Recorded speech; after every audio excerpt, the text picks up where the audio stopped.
Hey there, welcome back to Aphantasia Meow, and today we're going to be talking about the interesting phenomenon that's called prophantasia or projecting mental imagery. Let's go. Meow.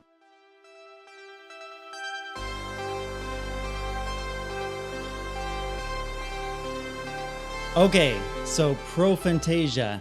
This is a really interesting topic, a really interesting term. You could also call the ability of prophantasia, you could liken it to, visual hallucinations, intentional visual hallucinations anyway. Closed eye visuals is another name for this experience. Imposition is known as a term that the Tulpa community uses for this type of experience. So there's a lot of different names out there. Now, the term prophantasia itself was actually created by me back in the day. So when I ran across the research, in 2018, I ran across the 2015 research on aphantasia in the mind's eye. I also ran across the term hyperphantasia, which they termed at the same time. And when I ran across hyperphantasia, I was reading different accounts online about it. And I read that people were experiencing like being able to superimpose their visual imagination over what they see. But then people didn't always mention that either. I couldn't find like a baseline of that's what hyperphantasia is. But the baseline of what hyperphantasia was, at least back then in the research papers, was that people experiencing hyperphantasia would have a very, very vivid experience of their mind's eye, right? And so I was like, okay, but this superimposition of visualizations over your actual environment is something kind of different, almost like you're projecting holograms. And the reason why I knew that it was different was because back in 2010, I actually developed that skill for myself. I wasn't always able to project images like that.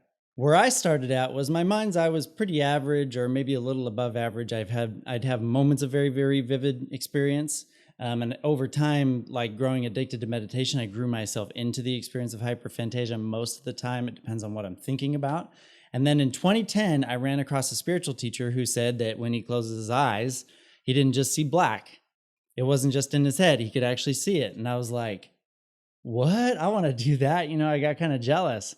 And so in my room, I just came up with a bunch of ways to practice. And I ended up developing this ability to project images out in front. And don't worry, I'll give examples of what this actually looks like in just a few minutes. So yeah, and then by the time I ran across, aphantasia and the different classifications, I recognized that projecting images was something very different than just thinking of them very vividly in your mind.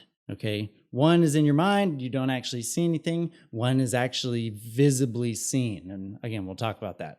So let's talk about what the different experiences are actually like. Okay. First, let's start off with some descriptions.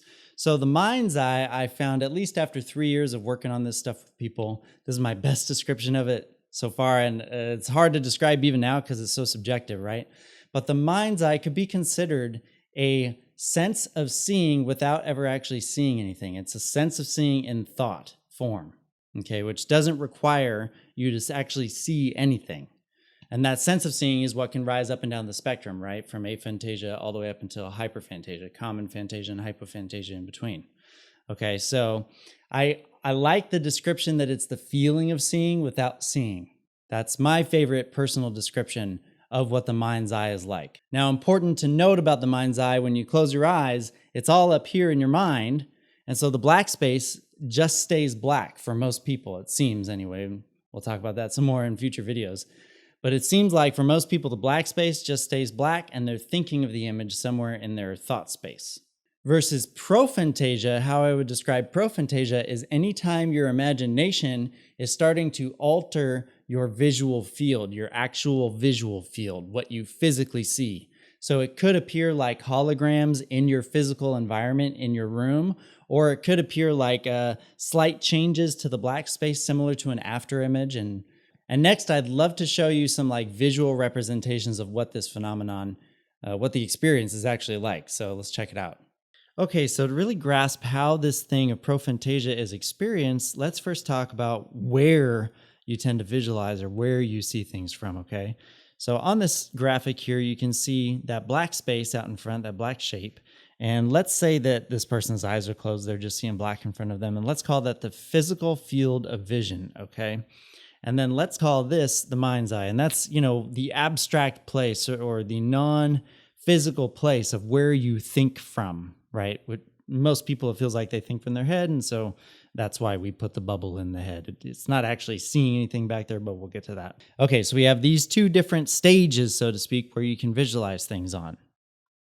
Next, let's take a look at what somebody's experiencing when they see and when they visually imagine. So here, let's say this person is at a coffee shop. This was actually my favorite coffee shop here in Wisconsin to work out of. And let's say they're at this coffee shop and this is what they see with their physical eyes. Okay, that coffee, the table, the laptop, that's what they're seeing physically, right? At the same time, let's say we ask them to use their mind's eye. And let's say we ask them to imagine a cat, proverbial imagine a cat, right? Well, this person starts to bring a cat to mind. And for whatever reason, they think of a cat in some lovely grass, right? And so this person may have, slightly above average kind of visual quality to it. There's some details missing, as you can see. The color's not all the way there around the edges. But for the most part, they're able to think of this cat in pretty lifelike detail. This actually might even be like a hyperphantasic example. Okay, so note that the physical view didn't change, right? They had their eyes open still. They were just thinking of this cat playing in their mind, and they were able to quote unquote see that image playing out in their thoughts. Now let's take another common example. And let's say somebody goes, "Hey, can you imagine an apple on the table over there?" And they go, "Well, sure, let me try." So they start by imagining the space first. So they create this mental image of the exact same thing, like a carbon copy of what they're looking at with their physical eyes.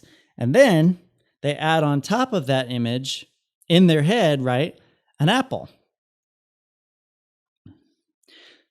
Now notice, this is hugely important. See how the physical view did not change, right? They're not actually hallucinating an apple on the table. They're creating a mental image in that place where they can think from, where, the apple is now a part of the image, where in real life it's not. Okay, so now let's look at how prophantasia is commonly experienced. Now, prophantasia usually starts by generating this kind of slight staticky, sort of TV staticky looking stuff. And I'm going to show you right here. It usually starts by seeing this kind of stuff. Now, this stuff actually has a name in the medical community. We call it visual snow.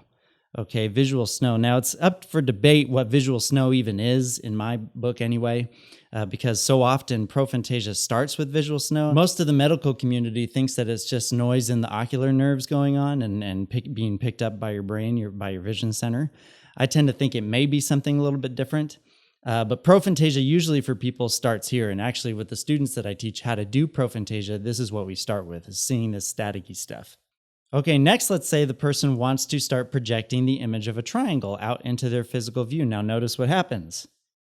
What starts to form is this kind of light outline of this shape of the triangle, right? And it kind of almost looks like the static bunches up around it or becomes stronger in that area, kind of like that. Now, really important to note, though, notice what's happening in the mind's eye. Absolutely nothing. Prophantasia actually doesn't require mind's eye activity. So instead, this person is pretty much ignoring the mind's eye space and putting all their attention in their physical field of view with their eyes closed, right? So that they can project this image of a triangle out in front of them. And really important to note that the mind's eye is not actually doing anything right here. So all their attention is on their physical field of view. Next, let's take a look at what it's like to project something into your field of view when your eyes are open. So here, this person's at the coffee shop still, and they're looking at this wall, right? Well, they start by projecting that staticky stuff. So here they become aware of that staticky stuff, and usually it's not quite this strong, but just for illustration's sake, I wanted to, make it clear what it kind of looks like. And then they start to project the image of a triangle out onto the wall there. And here we can see like a very faint kind of hazy, ghostly image of the triangle on the actual physical wall now. Again, mind's eye doesn't necessarily have to be doing anything at this point. Though, if somebody wants to, they could also be visualizing the wall in their head, and they could put that triangle out on the wall to help the projection process, kind of like this. Okay, so this is not a perfect representation, again, of what prophantasia is like. It's pretty dang close, though. Like when I project images onto walls and stuff like that, this is pretty close to what it looks like. And so there is a range to how much you can experience or how vivid you can make these projections, but we're going to save that information for future videos. Okay, this was just to give kind of the foundational information about what this experience is even like. So very, very distinct from mind's eye activity. Okay, so those are just some visual examples of what the experience of prophantasia is like. Now, why is there so much confusion? If you peruse any, aphantasia forum or group or anything, there's always new people coming in saying, hey, but do regular visual imaginers, do they actually see anything? And the answer is probably no. We'll talk about that actually in the next video. But this is why there's a lot of confusion, is because most of us always say, when we're just using our mind to see something, we still say that we see it, right? Hey, can you visualize the apple? And you're asking your friend, right? You just found out about aphantasia, and they close their eyes and they're like, yeah, I see the apple, it's green. Well, we're using that word see. We're using the verb see to describe what's happening in our head instead of, and getting that confused with what we can actually see, right? And stuff like the red star test actually hasn't helped this scenario. That got passed around as a test. It wasn't created as a test. It was just created to be a representation of visualization. And as far as I could tell, the person that created it actually put a disclaimer on it. Hey, don't use this as a prescription method, right? Which, of course, people didn't listen to. And now that's been passed around as the benchmark of visualization. But it seems most people don't experience anything on that black space when they're trying to visualize. So there's all this confusion in the community about what visualization should be, what's the difference between that, and doing something which I term prophantasia. And this is why we needed a specific term for that ability, which no one was going to come up with it, I think, quick enough. So I just created it. Then we have all these interesting things happening, like people who come to me who may actually be experiencing hyperphantasia up here, right? But then they have a lack of prophantasia, so they can't project an image, so they just see black. And they come to me going, well, I think I have aphantasia, right? And for some individuals, that gets cleared up right away when we start talking about the difference. For others, though, I've worked with people where we've gone like 3-4 sessions, and it wasn't till the end of session 3, after 4 hours of talking with them, that we both had a realization moment where we went, oh, well, you're actually experiencing hyperphantasia, aren't you? And the person goes, well, yeah, I guess I am. And part of why that can happen is because these things are so subjective. You think you know what it should be like, but until it really clicks, whether it's through conversation or experience, you're not going to know exactly what to expect or exactly what it's supposed to be like, for some people anyway. Okay, so now that we've clarified the experience of prophantasia, gave some examples of what it actually looks like to have a prophantasic experience, what I want to do next in this series is start talking about how rare prophantasia may be. Okay, I've been running a survey on this for the past, year or so. So I have a bunch of data to sift through, and that's actually going to be our very next episode coming out next week, okay? Okay, so that's it for today's video. Make sure you jump into the Discord server if you'd like to chat with other people who are interested in making their visualization experiences more clear or more vivid. A lot of people in there always discussing and stuff like that. I'll put the join link down in the description below. And other than that, have a free chat with me. If you want to talk about some of these things, if you want to figure out where you're at on the spectrum, book that call with me. Description's down in the link, okay? Or visit my website and come chat. Love to hear from you, and I'll be seeing you next week, all right? Bye.